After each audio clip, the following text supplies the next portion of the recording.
The United States has already begun creating the conditions for mine-clearing operations in the Strait of Hormuz.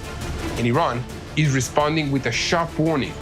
If pressure builds there, ports across the Gulf may no longer be able to be used.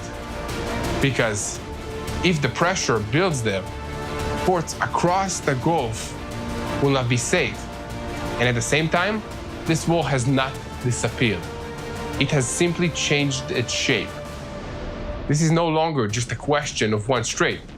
It's a question of Iran's entire breathing system. So, if Hormuz is the car that everyone sees, what is the route that Iran still hopes that no one will cut? I'm Yair Pinto, and this is your ground report, where we cut through all the noise and stay with what's real. So today, we're not stopping at the headlines. We begin with what is happening right now in the Gulf, and then we move the camera north to a place that gets less attention but maybe just as important. The Strait of Hormuz is not the whole story, because if you want to understand how real pressure is placed on Iran, you also have to understand the Caspian Sea. Not an open sea, not an ocean, a giant enclosed lake with only 5 neighboring states. And right there, in that space, sits one of the most interesting trade and connection routes between Iran, Russia, and whoever is still trying to help Tehran breathe while the Gulf is under pressure.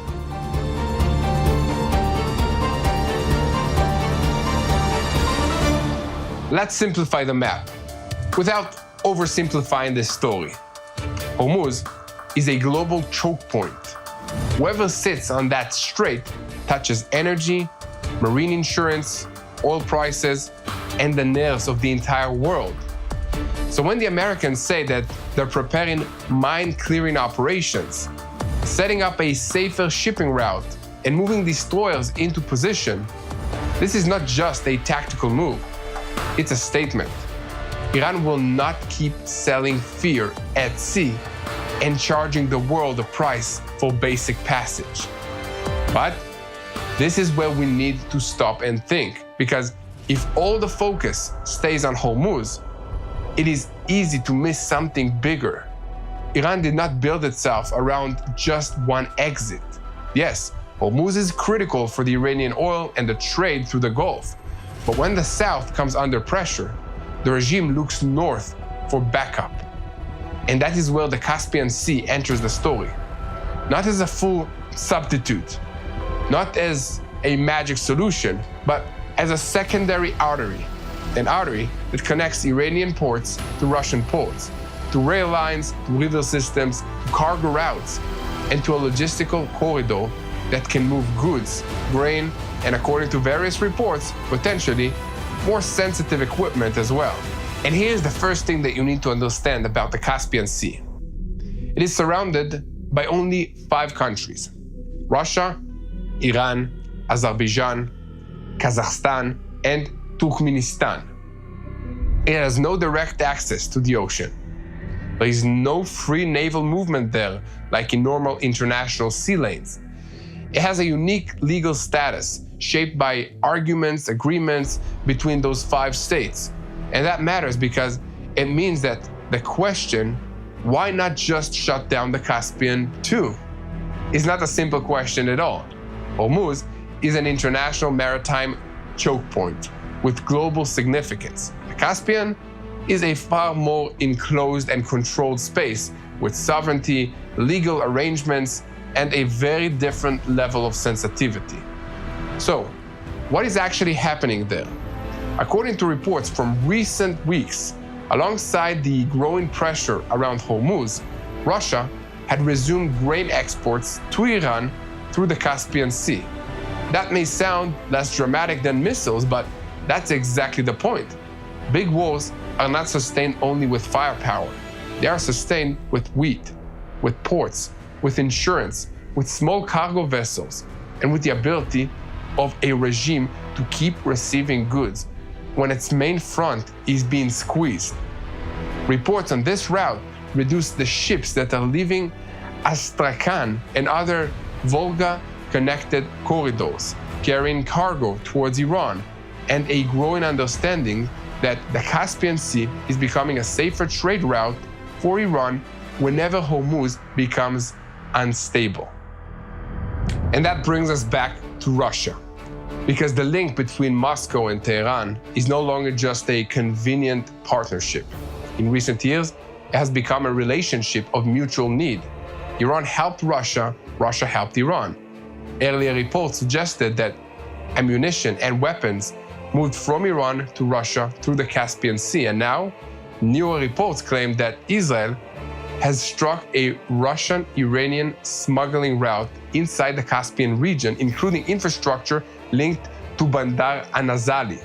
So if those reports are accurate, their significance is much wider than one strike. It would mean that Israel is not looking only at the launcher, it is looking at the artery. Not only at what Iran fires towards Israel, but at what keeps Iran connected to its supply network. And this fits the broader pattern that you are already seeing in this war. In Hormuz, the Americans are trying to break Iran's model of maritime extortion, the model in which Tehran threatens, disrupts, raises costs, and injects fear into the global system. In the north, if the Russian-Iranian route in the Caspian has also become a target, then the picture is even larger. Pressure from the south on Iran's outward access, and pressure from the north on its backup corridors. This is no longer just a war over oil, it is a war over breath. Now, let's be precise and not exaggerate. The Caspian cannot replace Hormuz one-to-one. Not in volume, not in speed, not in access to global markets. Shipping capacity there is smaller, the vessels are smaller, and even falling water levels in some areas limit what can be done. So anyone presenting the Caspian as a full solution to Iran is not describing the reality. But anyone ignoring it completely is also missing the reality, because under pressure, regime does not look for perfect. They look for enough to buy time, enough to keep a supply chain alive, enough to avoid immediate collapse. And this is exactly where we can also stop and talk about China. A lot of people ask, does China receive trade through this route as well? Is China connected to this corridor? Here, we have to be careful. There is regional trade, there are logistical corridors, and there are much broader Chinese interests that are tied to the energy and the commerce with both Iran and Russia. But at this point, it would be too simplistic to say that the Caspian Sea is China's route. What is fair to say is this: China depends on stable energy flows from the Gulf. So any real pressure on Hormuz affects Beijing. And at the same time, any alternative route that helps Iran and Russia keep goods moving and going on reduces even slightly the power and the pressure. So China does not need to appear physically in the Caspian Sea to remain part of its strategic equation. Now let's return to the big question. If Hormuz is so important, then why say that the story is not really about Hormuz? Because Hormuz is the visible symptom. It is the bottom that everybody sees, the headlines. But the real system is more complicated. Hormuz is about Iran's outward access to the world. The Caspian is about what helps Iran stay connected inward and northward. So if you pressure only the exit, you create pain. If you pressure the backup networks as well, you begin to challenge the endurance. And that's something very different. At this point, Russia adds another layer of complexity, because unlike Hormuz, where the United States can project naval power openly, the Caspian sits right next to Russia. And that changes everything. It means that every move there, every strike, every signal has to be measured differently. Not because Russia is untouchable, not because nothing there can be hit, but because this is a much more sensitive arena when it comes to great power escalation. So if Israel did act there and did so without sliding into a direct confrontation with Moscow, that likely means that the move was highly calculated, highly limited, and focused on message and also on corridor. not an opening of a full front against Russia. And that leads to another mistake that we have to avoid. Not everything that can be done should be done. Not every corridor can be closed like a steel door. Sometimes the goal is not to seal it completely. Sometimes the goal is to make it more dangerous, more expensive, slower, and more exposed. And that is true in Hormuz, and it may also be true in the Caspian Sea. If you cannot erase a route, you can still make it less reliable, less consistent, less secure.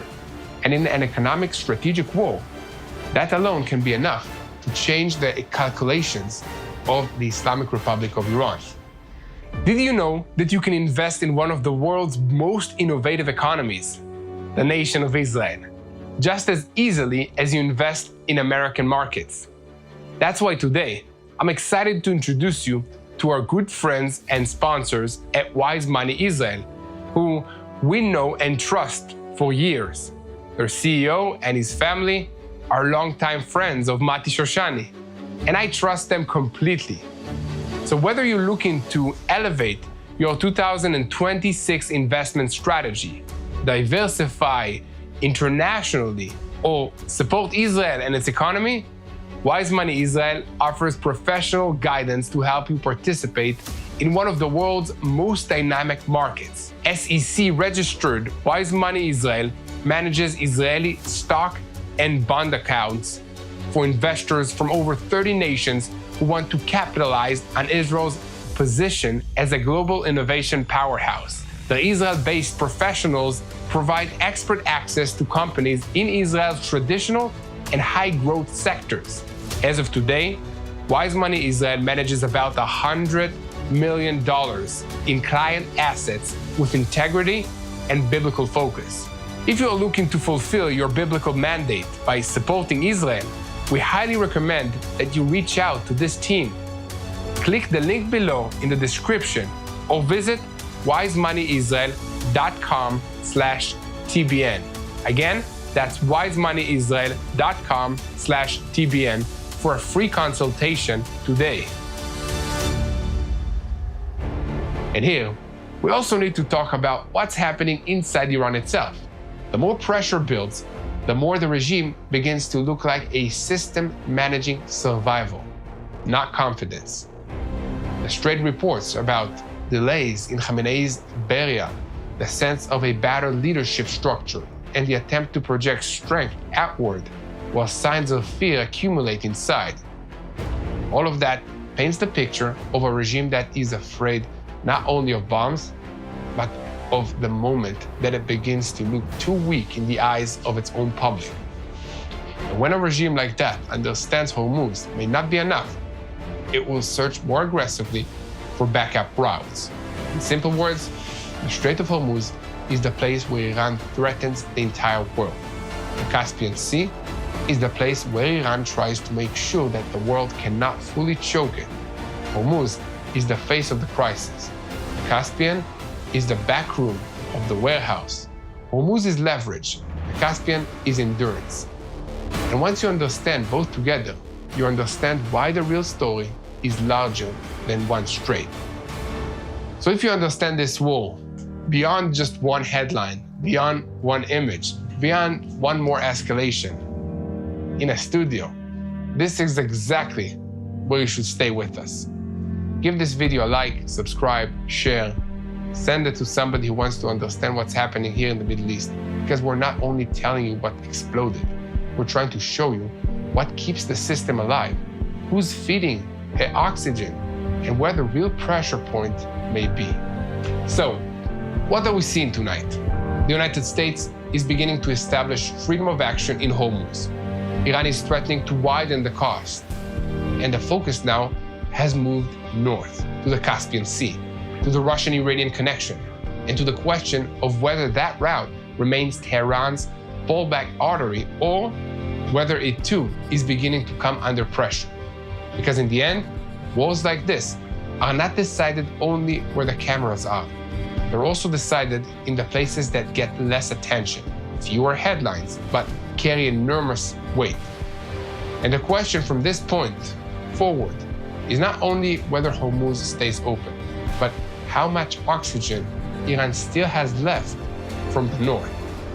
And now, just before we close, let's pray together, because this is a very, very complicated situation.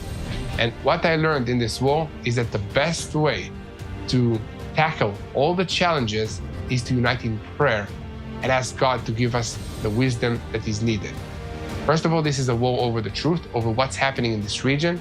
And more than that, this is a spiritual war between good and evil. So let's pray, first of all, for wisdom to our leaders, for our soldiers fighting in this war, for everybody who's affected by this conflict. Let's pray for them to have God's peace in their hearts and make the right decisions.